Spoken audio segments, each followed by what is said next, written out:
السلام عليكم ورحمة الله. الحمد لله رب العالمين والصلاة والسلام على أشرف المرسلين وعلى آله وصحبه وسلم. പുണ്യമായ റമളാൻ മാസത്തിലാണ് നാം നിലനിൽക്കുന്നത്. പുണ്യങ്ങളുടെ പൂക്കാലമാണ് വിശുദ്ധമായ റമളാൻ മാസം. അലിഫ് ലാം മീം മൂന്നർത്ഥമുണ്ടെങ്കിൽ 30 പ്രതിഫലമാണ് അല്ലാഹു തആല നമുക്ക് ലഭിക്കുന്നത്.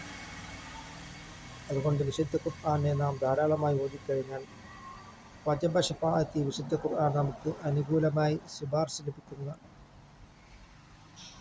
ഓരോ അർഫിനും 10 പ്രതിഫലമാണ് അല്ലാഹു തആല നമുക്ക് ലഭിക്കുന്നത്.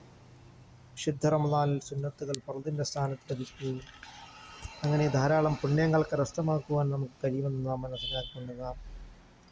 ഈ വിശുദ്ധ റമളാനിൽ ധാരാളം ഖുർആനെ നാം ഓതുക.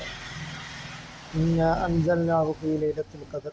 ലൈലത്തുൽ ഖദർ എന്ന് പറയുന്നതായ അനുഗ്രഹീതമായ ആ രാത്രിയിലാണ് അല്ലാഹു തആല നബി സല്ലല്ലാഹു അലൈഹി വസല്ലം തങ്ങളുടെ പേരിൽ ഇറക്കപ്പെട്ട വിശുദ്ധ ഖുർആനിനെ ഇറക്കപ്പെട്ടു.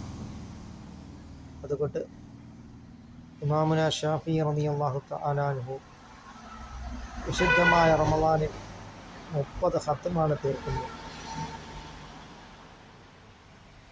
പകലിലൊരു 30 ഖത്തുമായിരുന്നു തീർക്കുന്നത്. അതുകൊണ്ട് നാമും വിശുദ്ധ ഖുർആനെ നാം ധാരാളമായിട്ട് നാം ഓതുകയും ഈ ഖുർആനിൻ്റെ വാർഷികമായ ഈ വിശുദ്ധ റമളാനിൽ വിശുദ്ധ ഖുർആനെ ധാരാളം പാരായണം ചെയ്യുകയും അങ്ങനെ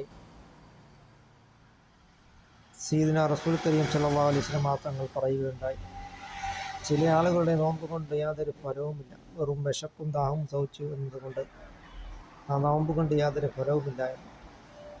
ഗീബത്ത് നമീമത്ത് ഇവയെല്ലാം നിർത്തിയെങ്കിൽ മാത്രമേ നമ്മുടെ നോമ്പുകൾ യഥാർത്ഥ നോമ്പാവുകയുള്ളൂ.